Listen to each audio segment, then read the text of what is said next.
মৰমৰ অকণি হয় মই আইমা তোমালোকৰ আইমাৰ সাধুঘৰ পালোহি কেনে আছা সকলোবিলাক এইকেইদিনটো আমাৰ কি আকাশে বতাহে এটাই কথা চলি আছে নহয়নে বাৰু কি চলি আছে কোৱাচোন এতিয়া যুদ্ধৰ কথা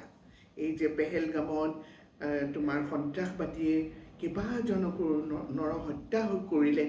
তাৰ কাৰণে আমাৰ মানুহবিলাকৰ খুব খং উঠি আছিলে সেইকাৰণে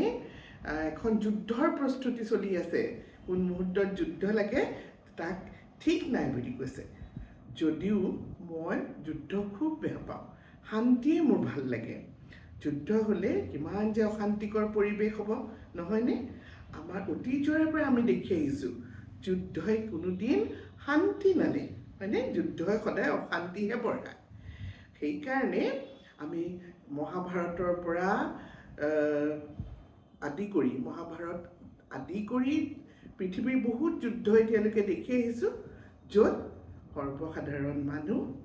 কি হৈ উঠে ভাৰাক্ৰান্ত হৈ উঠে বাৰু যুদ্ধৰ কথা ওলাইছে যেতিয়া মহাভাৰতৰে মই এটা আখ্যান কওঁ শুনা মহাভাৰতৰ যুদ্ধ কাৰ কাৰ মাজত লাগিছে কৌৰৱ আৰু পাণ্ডৱৰ মাজত হয়নে কৌৰৱসকল 100 আছিল আৰু পাণ্ডৱ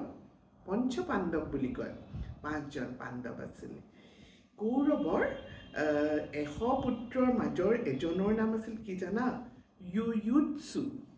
ইউয়ুৎসু কিন্তু গান্ধাৰীৰ পুত্ৰ নাছিল তেওঁ ধৃতৰাষ্ট্ৰ আৰু এগৰাকী দাসীৰ পুত্ৰ আছিল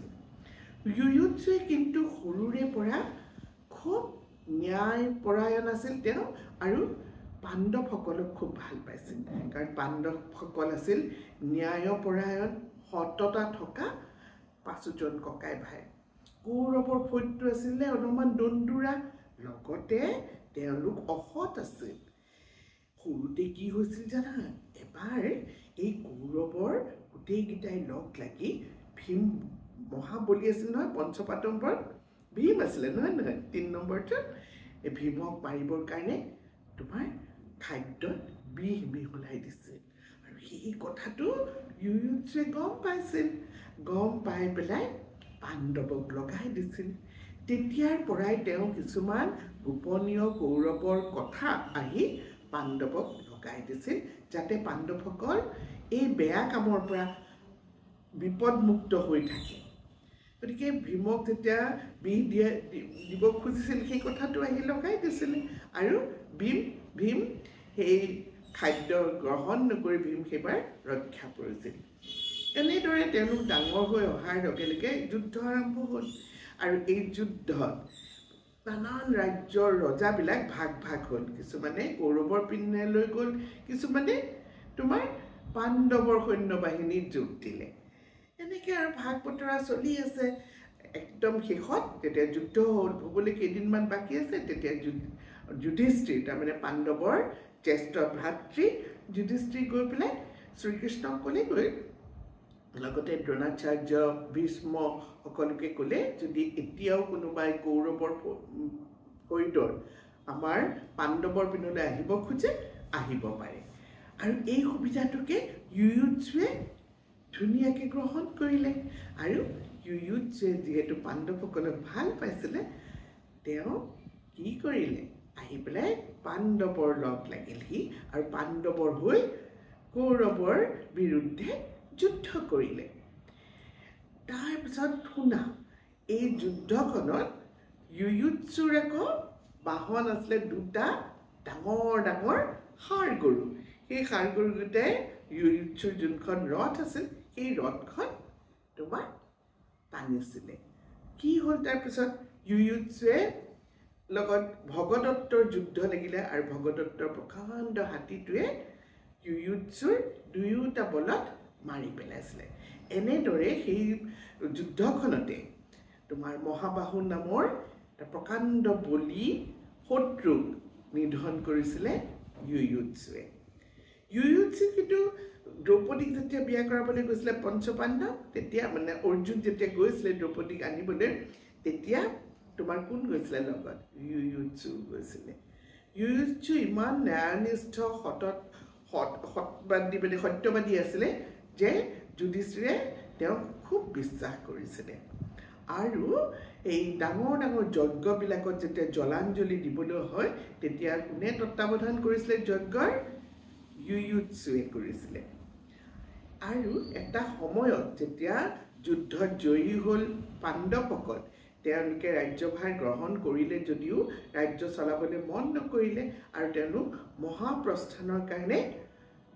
তোমাৰ প্ৰস্তুতি চলালে অৰ্থাৎ তেওঁলোকে সকলো মায়া মোহ ত্যাগ কৰি মনবাসলৈ গৈ তাতেই মৃত্যুবৰণ কৰি স্বৰ্গগামী হ'ম বুলি তেওঁলোক ৰাজ্য এৰি গুচি যাবলৈ ওলালে আৰু সেইখিনি সময়তে তেওঁলোকৰ পৰিণাতি তোমাৰ পৰীক্ষিতক গোটেই তোমাৰ ভাৰ দি পেলাই ৰাজ্যৰ ভাৰ দি তেওঁ ৰজা পাতি ইউয়ুৎসুৰ তত্ত্বাৱধানত ৰাখি গৈছে মানে ইউয়ুৎসুৱে পৰিচালনা কৰিব আৰু পৰীক্ষিতে ৰাজ্য চলাব এই বুলি ইমানেই বিশ্বাস কৰিছিলে তাৰমানে ইউয়ুৎসু তেওঁ কাৰণ তেওঁ জ্ঞানী আছিলে সত্যনিষ্ঠ আছিলে আৰু বীৰ যোদ্ধা আছিলে গতিকে গোটেই পঞ্চ পাণ্ডৱে তেওঁ যদিও তেওঁ কৌৰৱৰ তেওঁলোকৰ শত্ৰুৰ পিনৰ কিন্তু তথাপিতো তেওঁ বিশ্বাস কৰিছিলে এই সৰু অকমানি কাহিনীটো তোমালোকক ক'লোঁ কাৰণ বহুতে হয়তো ইউয়ুৎসুৰ নাম শুনা নাই আৰু ইউয়ুৎসুৰ নামটোৰ একো এটা অৰ্থও আছে ইউটো হৈছে যুদ্ধ ইউয়ুৎসু হৈছে উৎসুক হোৱা উৎসুক মানে এটা মন থকা যুদ্ধৰ কাৰণে যাৰ এটা ইচ্ছা থাকে তাকে ইউয়ুৎসু বুলি কয় গতিকে তেওঁৰ নামটো সেইকাৰণে ইউয়ুৎসু আছিলে ঠিক আছে মইনাহন যদিও যুদ্ধ হ'ব বুলি কথা বতৰা চলি আছে আহা আমি সকলোৱে কি কৰোঁ আমাৰ পৰমাত্মাক আমাৰ পৰমেশ্বৰক কওঁ যে এই যুদ্ধ যাতে নহয় কাৰণ যুদ্ধত ক্ষয় ক্ষতি দুই পক্ষৰেই হ'ব দুই পক্ষৰে মানুহ মৰিব আৰু জনসাধাৰণৰ বহুতো ক্ষতি হ'ব গতিকে আমি কোনেও যুদ্ধ নিবিচাৰোঁ হয়নে আমি শান্তি বিচাৰোঁ ঠিক আছে মইনাহঁত এতিয়াৰ কাৰণে আই বাই তোমালোকক বাই বাই বুলি কৈছে শুভৰাত্ৰি